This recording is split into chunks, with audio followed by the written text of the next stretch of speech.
बोझ व्यक्ति को समझ में नहीं आता है, वो खप्पर ही उठा के ले जाता है और उस खप्पर पे लिखी हुई दवाई को नहीं खरीद कर उस खप्पर को ही तोड़ तोड़ कर घोल घोल कर पीता है। और 7 दिन बाद आता है, महाराज जी वो दवा बड़ी राहत दे रही है, अब और लिख दीजिए जरा एक बार, एक खप्पर दे लेकर के साथ में आ रहा है, तो वैद्य जान रहे होते हैं कि ये तो खप्पर पी रहा है, लेकिन उसको लाभ कैसे मिलेगा?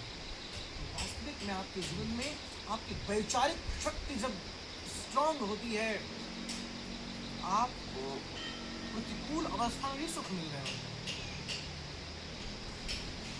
जैसे तुलसी बिरवा बाग के सिंचुत ही मुरझाए, राम भरोसो जो रहे सो पर्वत पर लहराए। इन वृक्षों को कोई जल ही नहीं देता है, पानी नहीं देता है, और इन वृक्षों का रूपांतरण अगर अपने जीवन में आप कल्पना करके देखो तो दुखी हो जाओगे। हाय, ये बेचारे वृक्ष पहाड़ों पर उगते हैं, इन्हें कोई पानी भी नहीं देने आता होगा ना, पहाड़ों पे तो पानी होता नहीं। पहाड़ पत्थर, जैसे आपने कल आसिफ को सुलाने से पहले कहा था मेरा दिल पत्थर का है भाई, रूम अलग ढूंढ लेगा, है ना? दिल पत्थर का जब आपका हो गया तो एक सोचो, पहाड़ जब पत्थर के हैं, और पहाड़ों के पत्थरों पर वृक्षों का उगना कितना कठिन सा लगता होगा, लेकिन उनसे पूछो वो बड़े खुश नजर आते हैं। तुलसी बिरवा बाग के सिंचुत ही मुरझाए, राम भरोसो जो रहे सो पर्वत पर लहराए। माली अपने पौधे को हर दिन पानी देता है, उगता है, जोतता है, सारी क्रियाएं करता है, फिर भी उसके पौधे कई बार सूख जाया करते हैं। क्यों भैया? लेकिन पहाड़ों पर पौधों को सूखते हुए देखा आप? सबसे अत्यधिक हरियाली यहाँ पर आपको नजर आती है, जबकि यहाँ पे कोई पानी देने वाला नहीं। आपको एयर कंडीशन में बैठने के बाद कई बार आपको बहुत सारी रोग ग्रसित बीमारियां हो जाती हैं, आपको जुकाम हो जाता है, सर्दी हो जाती है, बुखार हो जाता है। क्यों?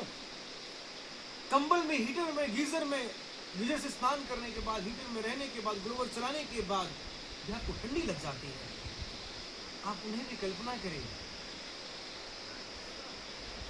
जो छोटे छोटे बच्चे स्वस्थ रहते हैं, आपके हमारे बच्चे सब अत्यधिक स्वस्थ रहते हैं। क्यों? उनकी धारणा, उनकी स्थिति जाको राखे मार से, वो परमात्मा के आश्रित हो गए हैं। उन्हें परमात्मा पर विश्वास नहीं, वो परमात्मा पर विश्वास करके अपने जीवन की कठिन से कठिन यात्राएं इन चुटकियों में निकाल दे रहे हैं और बिताते हैं। हमें भरोसा, राम भरोसो, राम बल, राम नाम विश्वास। बाबू, आशा एक राम जी से, दूसरी आशा चाहिए। हमारी कल्पनाएं हमें बहुत दुख देती हैं, हम कल्पनाओं को क्यों नहीं छोड़ते? हम कल्पनाओं में सुखी हो रहे होते हैं कि रेंज रोवर जिस दिन लूंगा, आपके पास मर्सिडीज है और मेरे पास मर्सिडीज नहीं है, तो मुझे बड़ा दुख होता है कि मर्सिडीज, बड़ा सुख होता है कि मर्सिडीज लूंगा, क्या आनंद आए। क्यों? लेकिन आपको मिल गई, या आपके पिताश्री को मिल गई ऑलरेडी मर्सिडीज, कितनी सारी गाड़ी आपके पास है, लेकिन क्या इन गाड़ियों से वास्तविक सुख मिल पा रहा है? नहीं। फिर भी आप, और वो हमारे सपनों की कार है। क्यों? बहुत लग्जरी घरों में आप रह रहे हैं, ये घर भी आपको सुख या चैन दे पा रहे हैं? आप क्या कहते हैं? गुरुदेव, मन नहीं कर रहा है इसमें। तभी हम लोग पहाड़ों की तरफ आ रहे हैं। वो करोड़ों के घर, वो इंपोर्टेड पत्थर, वो इतने सुंदर लग्जरी आपके घर के सामान भी आपको सुख नहीं दे पा रहे हैं। अच्छा, जिसके पास नहीं है वो सब कुछ, वो कहाँ सुख ढूंढ रहा है? उसी में उसका सुख है। वो उसका सुख उसी में है जो इन्होंने प्राप्त कर लिया। जो बहुत धनाढ्य लोग हैं, जो थोड़ा सा एक सीढ़ी नीचे हैं, वो अपने एक सीढ़ी वो ऊपर वाले को सुखी देखता है अपनी दृष्टि में। जो कांस्टेबल है वो एसआई को सुखी देखता है, जिंदगी ऐसी हो तो ठीक है। एसआई कहता है नहीं इंस्पेक्टर बन जाऊं तो आनंद रहेगा।